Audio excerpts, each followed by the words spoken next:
No,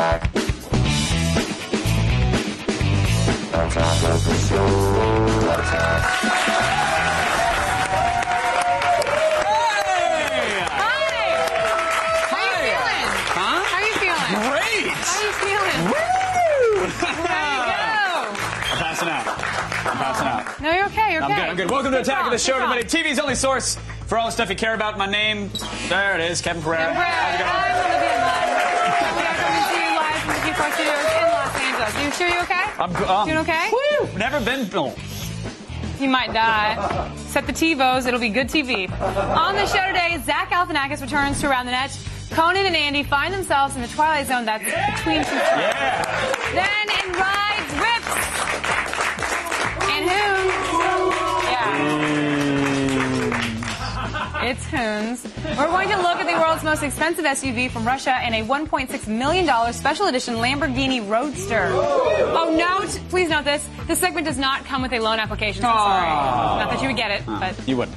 Plus, the zombies are coming, but luckily, Adam Sessler is also scheduled to show up in our studio to talk about Left 4 Dead 2. Yeah! Now, some gamers were disappointed by the demo, so we're going to find out whether or not the corpse-killing sequel is worth the price of a full game. And tomorrow morning, the Webbies are releasing a list of the most influential web moments of the past decade. Not on the list. We haven't exactly been influential. But today, we'll get an exclusive early look at the list in The Loop. Yeah! The Loop is influential. The Loop is very influential. Sadly, my single ladies video did not make the cut. You never made a single ladies video. I did on the flip cam. You did? I did. Who recorded it? Myself. Put on the tripod, put on a little music, light some candles. Let me see a dance. And just see what happens. See one motion.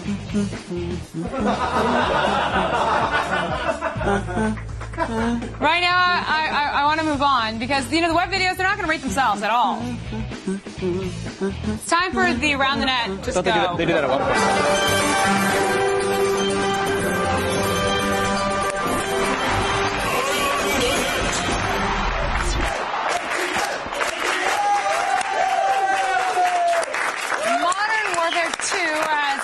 For a couple of weeks, and it's already produced one of history's most infamous headshots. Yes. Move over, Lee Harvey Oswald.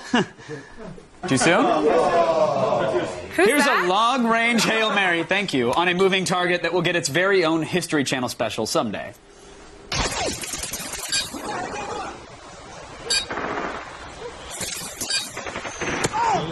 Good job, team. Get ready for the next round.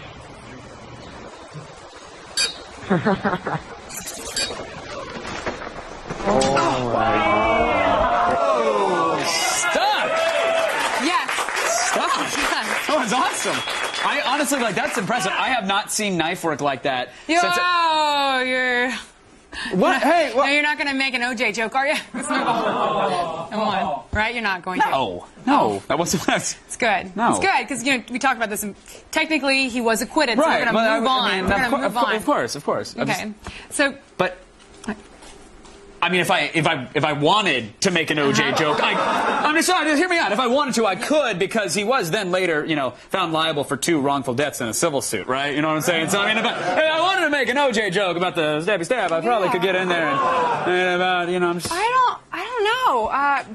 Judges. Oh, what? Oh, no. No, I know. I'm sorry. The judges rule. Yeah, no, the judges are stupid, so that's why the judges. Oh, really? Tony, is this because I slept with your wife, Tone? Really? Oh, then what is it? It's you slept with his daughter. What is it? Slept with Tony's daughter, Is it because your daughter? Oh. Well, I did sleep with her. Okay. Is that Tony's wife in there? Today's number 4 is Weeble's return to Around the Net. This new song and video are all about fungi, which, like us shut-in, grow in filth. Dirty filth. Let's start learning.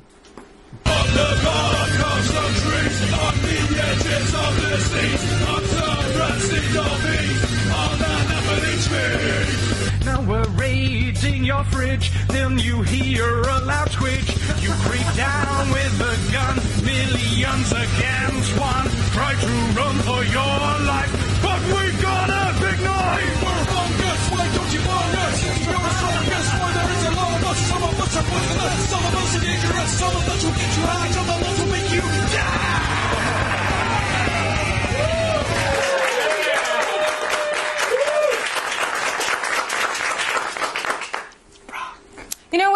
up, I never thought that I'd actually be watching an 8-bit animated music video for a mushroom death metal band ever. Right, but now your life is better for it, so...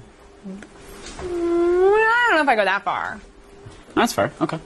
It's a little better.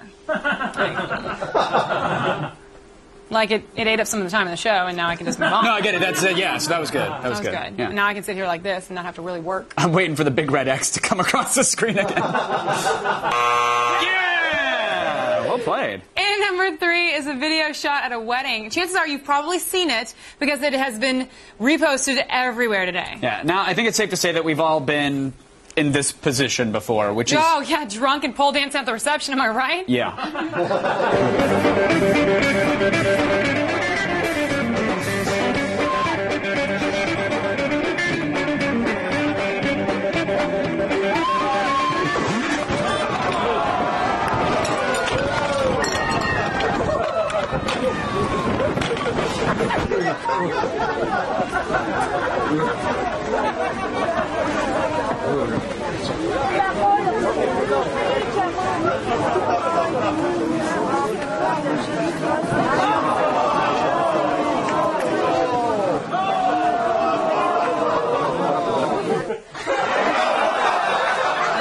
I hope you look that hot on your wedding day.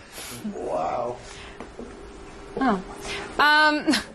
I meant with the blood. It's fine. Yeah, got it. The thing is, we're not laughing and joking around with you guys because, look, I don't want to ruin anyone's fun. Okay, that's not what we're here for. But Look, I have to go ahead and call shenanigans on that video. I'm sorry. No, it's a good call. No, it's a good call. It's a good call. Listen, I think sharp-eyed viewers will note some of the shadows that are in this scene. They're actually cast at different angles, and there are several edit points when the camera, there it is, falls to the floor. White flash, hold on. edit point, and that is a clear sign of shenaniganery. You're right, but I want you guys to look really close, all right? You can see the giant Heineken logo. Okay, now you were saying that this comes in at the end of the video. I don't catch that. Where is... I just showed you. Right there. It's the giant. Do you see that? Do you see that? It's the giant Heineken logo. Is that the bottom thing? It says Heineken. Oh, that's totally shenanigans. Shenanigans. Brand it. Shenanigans.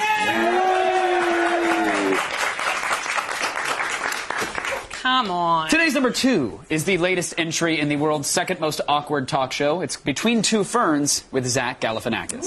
Yeah, this newest episode is quite possibly the best one yet. If you ever wanted to watch a fake talk show host interview an actual talk show host, you're not going to do any better than this one. Good to see you, Zach. Hey, congratulations on the new role. I understand that you're playing Papa Smurf in the live-action Papa Smurf movie. I'm getting a are you mad at me about something? I just thought what are you mad about? I feel like I have a shot at the Tonight Show. I'd love to see that Tonight Show. Tonight, he mumbles angrily at Meryl Streep. We're out of time. We're Conan, and we'll welcome our next guest.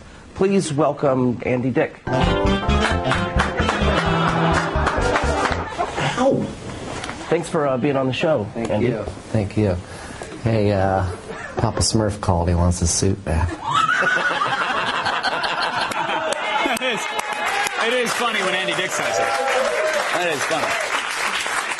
I had no idea that Conan's self-deprecating humor could be rendered completely ineffective. That's impressive. Wow, all it takes is really the dead-eyed stare of a bearded comedian. Also, I'm sure Andy Dick had some sort of, like, area effect going on. Yeah, probably. Let's keep him out of here. Still ahead, everybody. It's a hairy situation. Yeah, you have to see this. We've got a mind-blowing beard design in our number 1 around the net. It's the best thing ever. Watch. Is it really the best thing?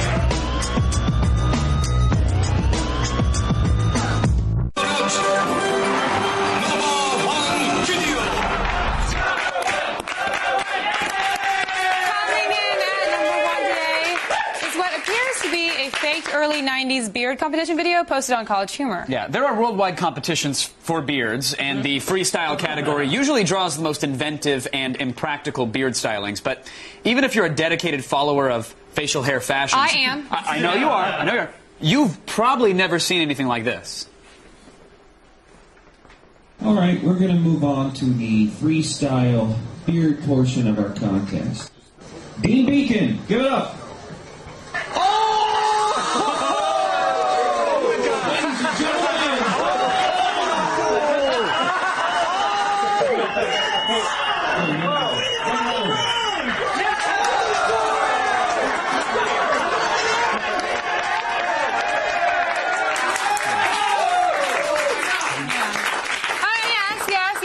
impressive, but not the best, I have to say. Agreed. Why don't you tell us about your beard? That looks smashing. Oh, thanks. Well, actually, my beard honors the 15th century mathematical model of heliocentrism by Nicholas Copernicus. Oh, Copernicus. Yeah, copy.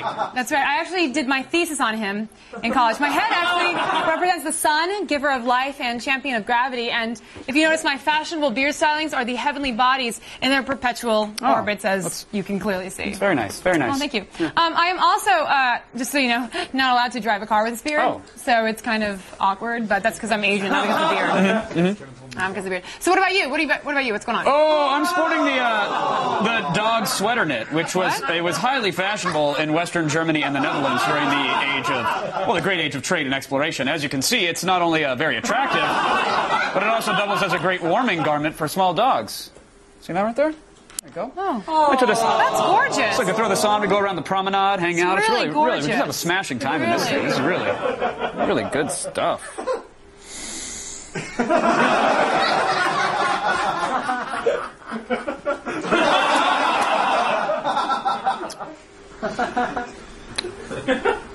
I got a dog in my beard.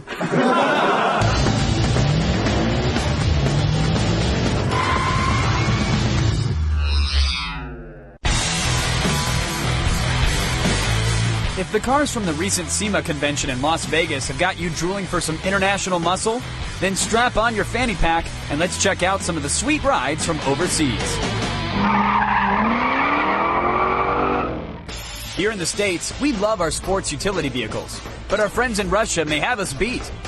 Armored vehicle manufacturer Darts has recently unveiled the latest addition to their Combat T98 series with the Monaco Red Diamond Edition, a $1.6 million SUV. This 4-ton tank sports a V8, 450 horsepower engine and is armored with Kevlar coating and bulletproof windows and wheels. The Combat's bling comes with gold-plated windows, a diamond-encrusted grille, and 3 bottles of Russell Baltique vodka. At $1.3 million per bottle, it's the most expensive vodka in the world. But that's only the tip of the iceberg. The interior of the special edition SUV is made of whale penis leather. The Combat Monaco edition is available now and can be yours if you have the cash and you have a desire to sit on some whale dong.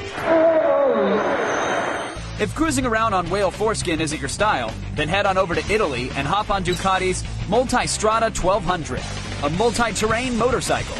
With the push of a button, the motorcycle adjusts its engine, suspension, and braking system for 4 different riding modes.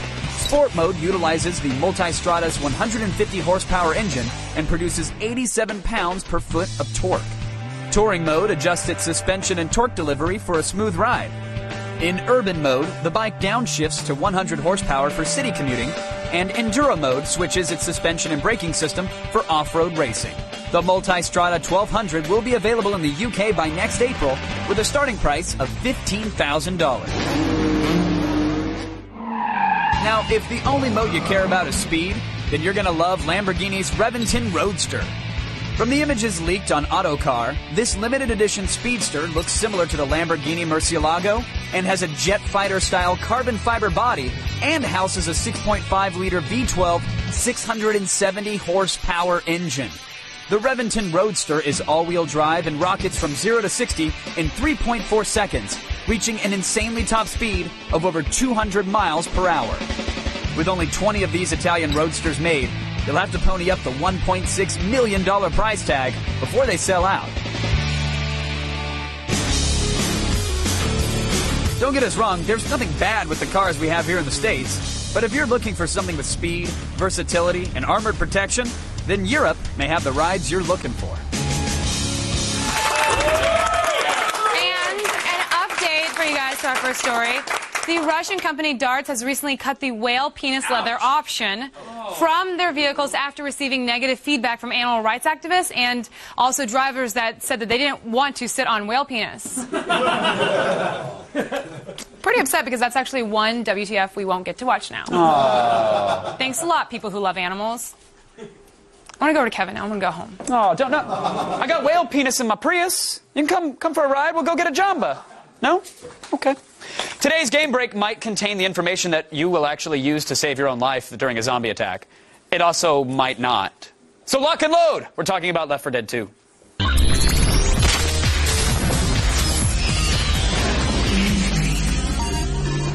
Professor Adam Sessler, ladies and gentlemen, welcome back, sir. I'm sorry, just with what I was just talking about. Now I'm thinking about narwhal penis, and it's, that would cause... Let's have that discussion instead. Yeah. What do we National Geographic, please. Help me with this. Some kid's got his communicator on for Xbox Live. Well, I won't talk about whale penis. I won't talk about zombies. Let's get right into it because this game is coming out today. Yes. So soon after the original, and some people said, hey, wait, especially because Valve is a company that is known for supporting titles and lots of mods and add-ons, etc. Taking their time. Their time. Sweet time. Right. So here we are a year later.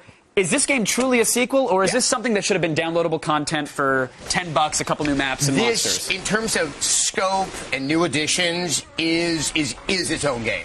It definitely stands apart from the original Left 4 Dead, just with a lot of the new additions, a lot of the new tech they bring into it, the new setting, and it's very comprehensive in its own right. In fact, one could argue it's probably even more comprehensive than the original Left 4 Dead. Well, yeah, I would hope so, because they had the solid foundation to work off of. Yes, exactly. How have they actually improved the franchise, then? One of the big things that's going to stand out to anyone initially is that there's melee combat. And it's something that sounds like, oh, that's going to be a nice thing, but becomes very, very integral to the strategy in the game.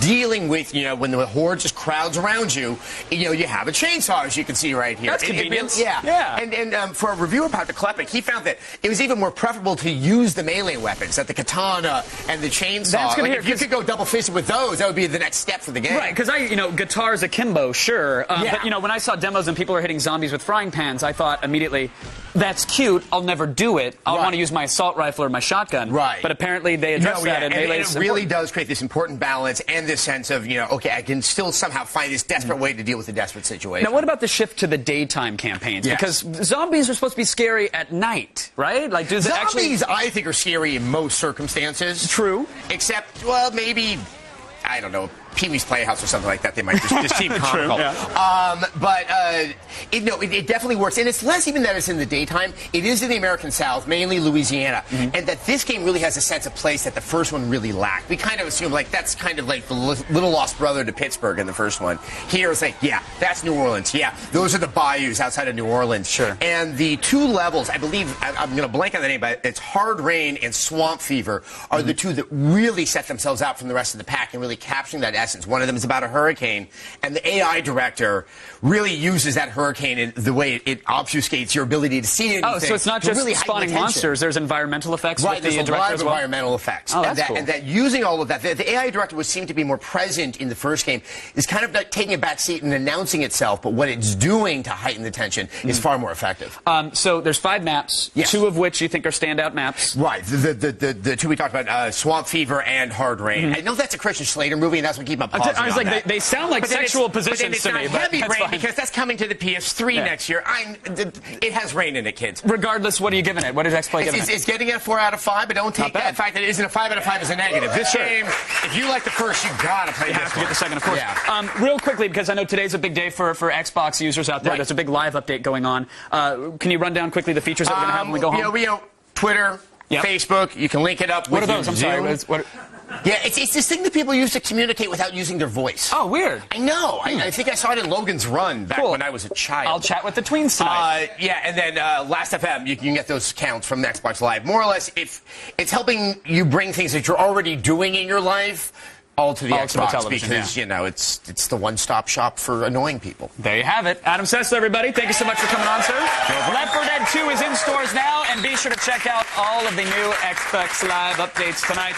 But let's go to Olivia, who I have no doubt would actually leave me for dead when the zombies attack. Or probably just before then, too. Well, I'd like to joke back with you, but there's nothing funny about that. Because it's true. Still ahead, Chris Gore will play gold shirt, blue shirt, or red shirt for the new Star Trek DVD. He'll also rate Bruno, who's not writing for all. And then London knows something about zombies, so we'll head over there for some real-life training for the zombie apocalypse with military experts and the developers of Left 4 Dead 2. Plus, we're not done yet. The Webbies are announcing their list of the 10 most influential web moments tomorrow. But we're going to give you an early preview in the loop. And I will need a bit of help from you guys. And all you have to do is stick around and watch it. So please help me. Yay!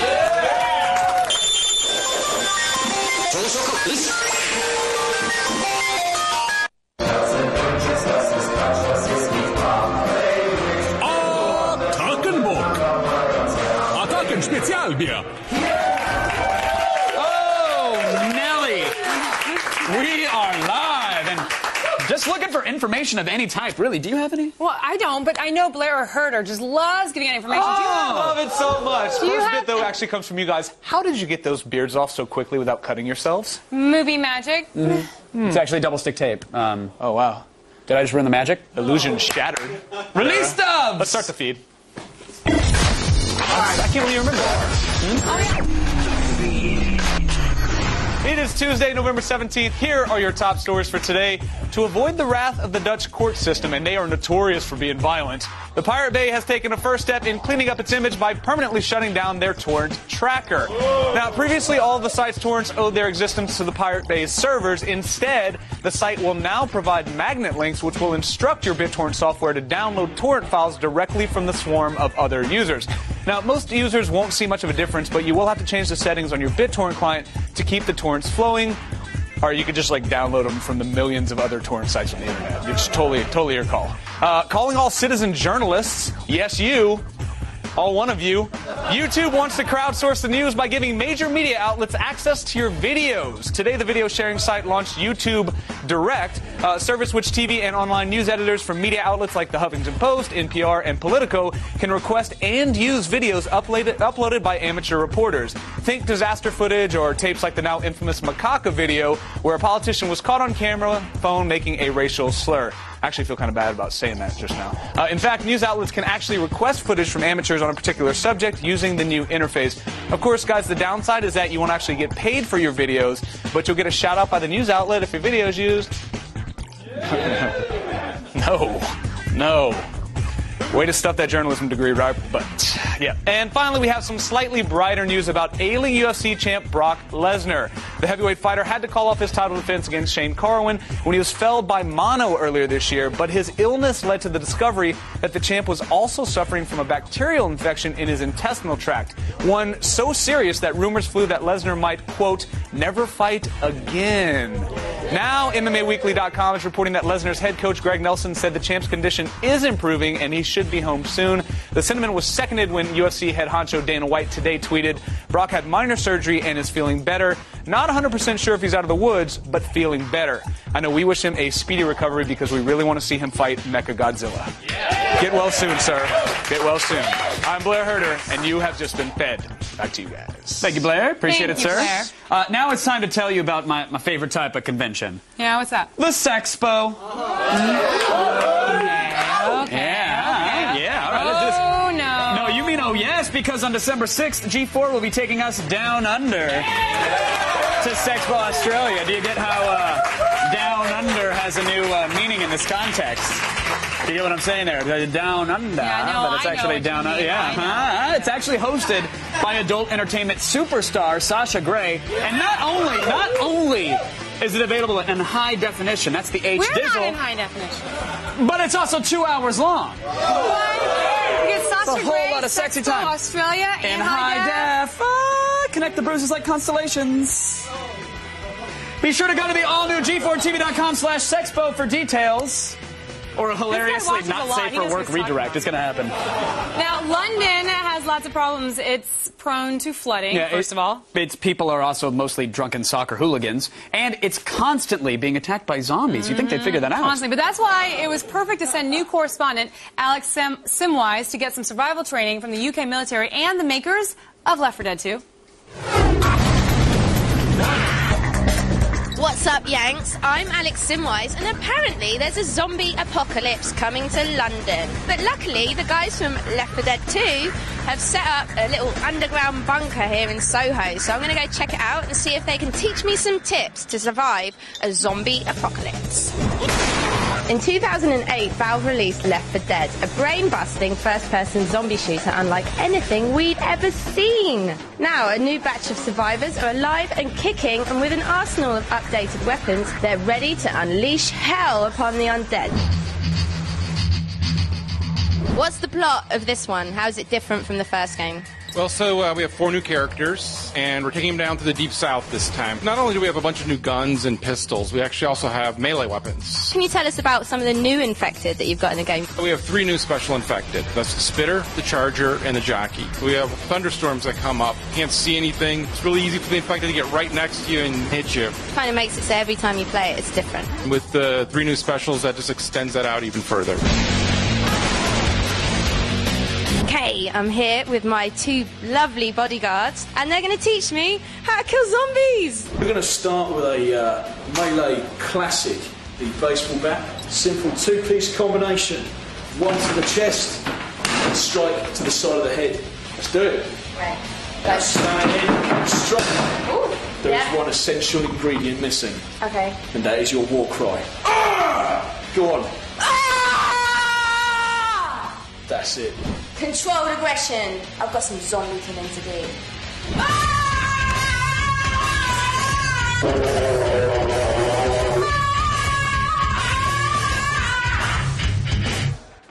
Thank you. Okay, this is an AK-47 assault rifle. Yeah, it fires a high-caliber round with a lot of stopping power, which will drop targets like they never even existed. There is a hook at the top of the magazine, goes into the mag well, and then the rest of the magazine inserts. Yeah, from here you're gonna rack the bolt, and then you're good to go. Go.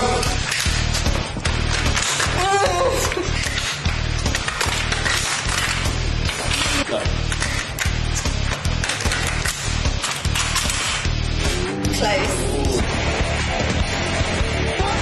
Okay, it's time to put the theory into practice and have a go at this game for real this time. Left 4 Dead 2 is more responsive than ever, but so are the zombie hordes. And despite my training, I just couldn't survive the onslaught. Well, you know how it goes in this game. If you can't beat them, it's time for change. I think the zombies got me. Make sure you go out and get yourself a copy of Left 4 Dead 2. Woohoo!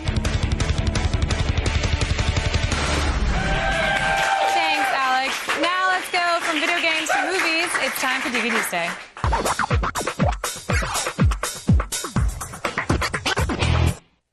Welcome back, film expert Chris Gore. Thank you. Thanks, folks. Appreciate it. What? They're loving you. Right. What's our first DVD today? Star Trek. Star Trek. I'm so excited. I know. So excited. It's a great movie. J.J. Abrams really, really rejuvenated the Star Trek franchise with this new film. Looking back on it, do you still love it as much as when you first saw it in theaters? Yeah, first of all, I saw this in theaters 3 times. Watched the DVD 3 times, not including the commentary. I mean, it's one of my favorite movies of the year. It was great. Now, some are saying the Blu-ray may be the best Blu-ray ever in terms of special features. I heard there's some amazing things on it. What do we get? Yes, well, I am the sum of which you were speaking. I'm the one that said that, actually. And yeah, no, the special features on this are incredible. I mean, there's deleted scenes with commentary, there's behind the scenes. There is a gag reel that tops the original series gag reel that is so funny. I watched it 20 times. Just them goofing around, and they do, Kirk and Spock do this whole scene at the end where they're speaking in Scottish accents. You really got the sense that they had so much fun making the movie. So what's the bottom line on this one? Bottom line is buy it. Yeah! Buy 2 copies. I mean, this is really the gold standard for what Blu-rays should be doing from now on. Great movie DVD. And great features. Yes. All right, what's our next DVD? Next one is Bruno. Bruno. Yes, Bruno. Is this film as hilarious as Sacha Baron Cohen's Borat? Because I heard people weren't liking it as much. Well, Kevin's shaking his head over I there. could answer that with a yes or a no, but I'm just going to say, yeah, kinda. Well, okay, so this is the movie. We're not talking about Borat, we're talking about this one. So, right. What about extras on the DVD? The extras, there's a lot of deleted scenes. I would say that the best extras are deleted scenes, including one with LaToya Jackson and Pete Rose. Yeah, because they didn't show the LaToya one in the film because Michael had just died. Michael had just died, so that out of respect, they cut that out. But it's on the deleted scenes on the DVD. All right, so what's the bottom line on this one? Bottom line on Bruno is rent it. I mean, there's enough laughs. You'll enjoy it. Okay, let's check out our last DVD. Yes, the last DVD is Official Rejection. Okay, now we should start out by saying that you are actually in this documentary. So please tell people what it's about from your perspective. Well, it's about these two filmmakers, Paul Osborne and Scott Storm, who take a movie on the festival circuit 10 till noon. It gets rejected from every major film festival. So they play kind of the B and C list festivals all around the country. It ends up being like a reality show about guys on the festival circuit. And it's got appearances by Kevin Smith, Bryan Singer, Jenna Fisher. Like you, Chris Gore. I am on the DVD. I'm on the DVD. What can I say? So what are the extras on the DVD? The extras are, there's a bunch of deleted scenes. There's a whole segment about swag, which swag is like the free stuff that you get when you go to film festivals. And it's usually like a tumbler and a T-shirt. Yes, things that I end up giving away most of the time, unless there are roasted almonds unsalted. I'll eat those. But, really? But other than that, I like my roasted almonds salted. Well, that's where we part ways. It would be.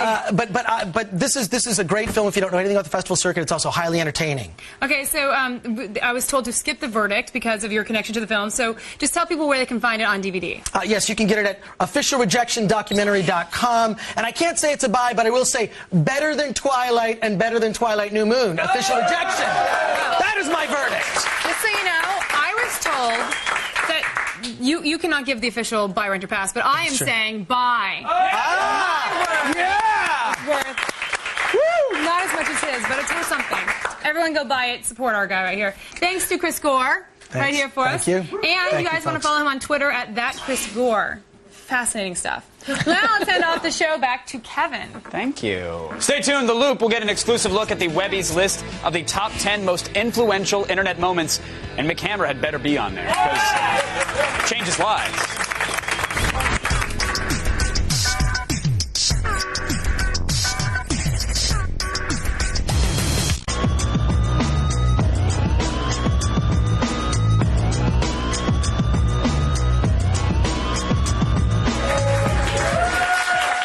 Tomorrow, the Webbies will release the list of the most influential web moments of the past decade. But because we love you, we're giving you an early look so you can lord it over everyone tonight. Really, fire up your Twitters.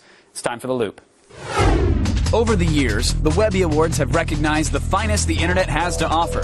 And now they've turned their attention to the most influential internet moments of the past decade. So which moments stand out for you? Was it in 2004 when Google issued their stock market IPO, setting them on the path to become an internet giant in search, video, and telecommunications? Or is it the moment when Craigslist in 2000 expanded beyond San Francisco, offering free classifieds to all and dealing a lethal blow to the nation's newspapers? Or could it be the 2008 presidential election, in which viral videos and social networking forever changed the political landscape? What other key moments shaped today's internet? Making history. It's The Loop.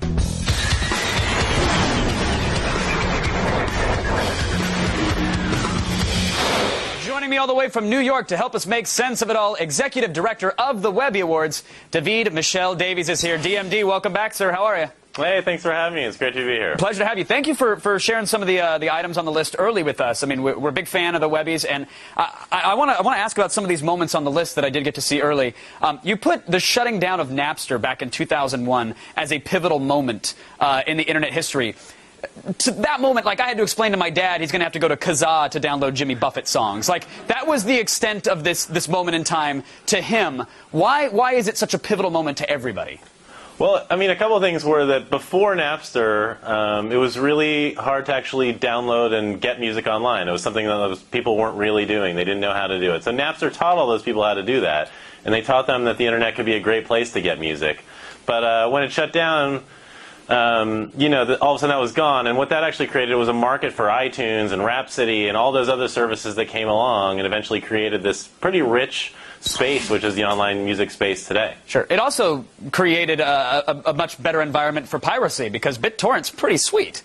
That is true, I suppose. I'm just throwing it out there. I'm just saying, like, I understand, you know, Napster was like the Fisher-Price My First Pirate Kit, but, you know, people still have their eye patches on today, which is cool. So I get it. That's pivotal. It created legitimate music online scene and, of course, the other stuff that we all do. Yeah, and you know what, actually, too? Do you know how many friends I had that couldn't start an online music business in 1999 because of Napster? A lot. Right, yeah. And to this day, there's what? There's, like, now 12 of them, and only one really matters. It's okay. It's okay. It'll come back around. Facebook has actually become the dominating social network over the last few years. Do you think the biggest thing that they've done was really opening themselves up to non-college students, or was it accepting applications and developers into the fold? Well, you know, I think that the biggest positive thing they did was opening it up to non-college students. I saw something that there's about 200 million people on Facebook, and that about half of them check back every single day. Wow. There was no way they were going to get that kind of scale with just college students. So in that sense, I think it's probably, you know, from a pure reach standpoint, probably the biggest thing. And is MySpace, are they now a blip for the decade? Because at one point it was the site that you couldn't not talk about. It was a steamroller between the glitter graphics and the music service. Everybody, you know, was all about the MySpace, and now it seems like Facebook is all the norm.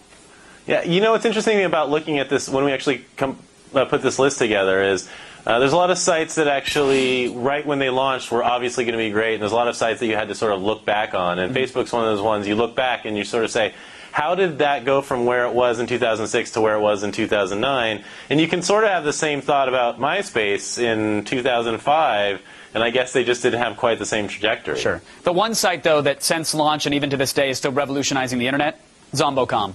If you haven't been, really, the infinite is achievable there at Zombocom. I just want you to know that. You know, I missed the whole zombie segment you had earlier. I could only hear it. No, this is entirely different beast. But we're going to talk about Apple now, because this was this last decade was incredible for them. But it's really been, what, 2 years since the release of the iPhone? And that was a key moment where I think the internet went from being something that you were familiar with at your desk or in a very limited form in text on your phone to now something we all carry around in our pockets, right? Yeah, and of course, as Apple does, it was an influential moment before it even happened somehow. I don't know how they did that. But, yeah, I mean, it's the first time. We always used to say that the mobile phone is going to be like the Swiss Army knife of the 21st century. It's going to allow you to do all these things.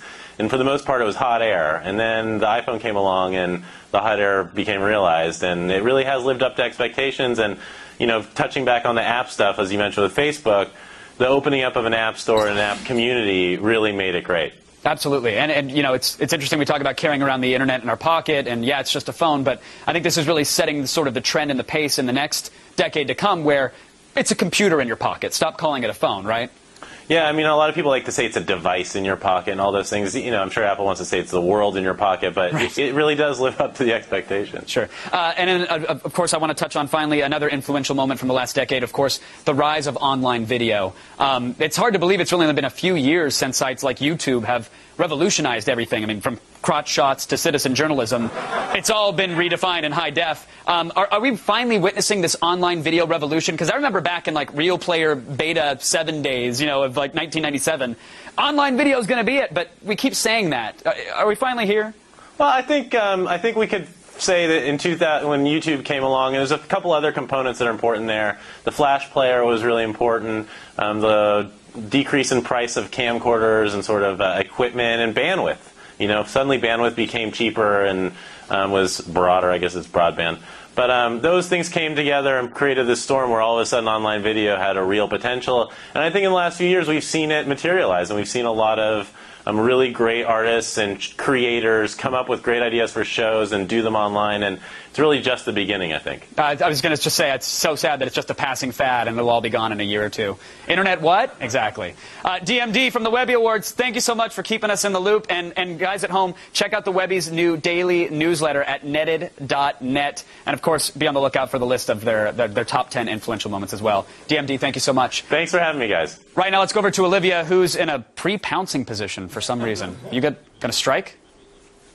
This is it. Still ahead, today's epic fail is not compatible with Macs. Yeah, that's right. See it next. Yeah. The last one I gave you wasn't ready. Here's the last one I gave you. Grab your iPhone and buckle up for one of the best new handheld racing sims. Real Racing GTI puts you in the driver's seat of a 2010 Volkswagen GTI. Pick one of the game's 6 different cars and race against the clock in a time trial, or take on AI opponents in a quick race or a 3-track world circuit. The controls are responsive and intuitive. Steer by tilting your iPhone and tap your screen to mash the brakes. Your car automatically accelerates and brakes, so you can focus on keeping it on the road. Want to change the view? Well, just tap the upper right-hand corner to swap between a behind-the-car perspective or get up close and personal with a view from the driver's seat. Though the track selection is limited, it's hard to argue with the price. It's free. Plus, the game gives you the chance to win one of 6 real 2010 Volkswagen GTIs. Download Real Racing GTI in the iTunes App Store.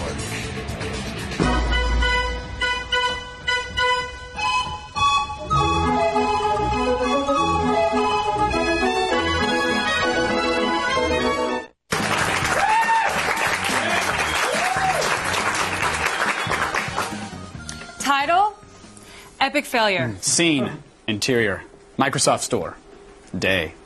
Action. A devastating customer cripples the retail space to help pass the time. The mind-numbingly repetitive song, I Got a Feeling by the Black Eyed Peas is piped in. And the store employees begin a coordinated dance of shame.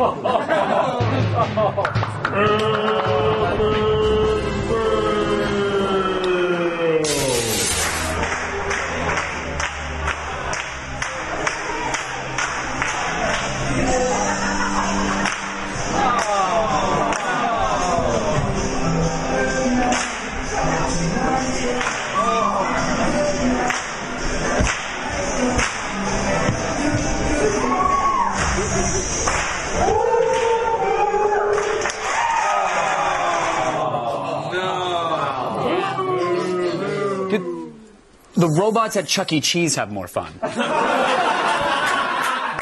And more dignity. And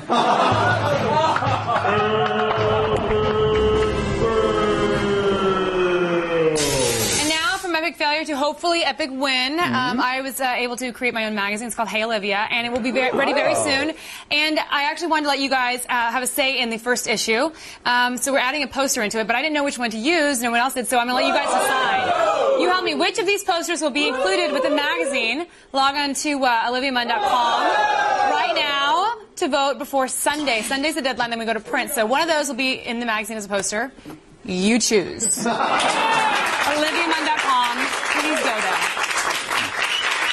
What's the matter? No, I was admiring. No, I appreciate your work. Don't get me wrong, I really do. But I did a sexy photo shoot once, you know. All I wore was a mustache and a smile, and it was sexy. So sexy. Thanks to our guests, Adam Sessler, Chris Gore, and David Michelle Davies. Say bye, everybody. Websuit with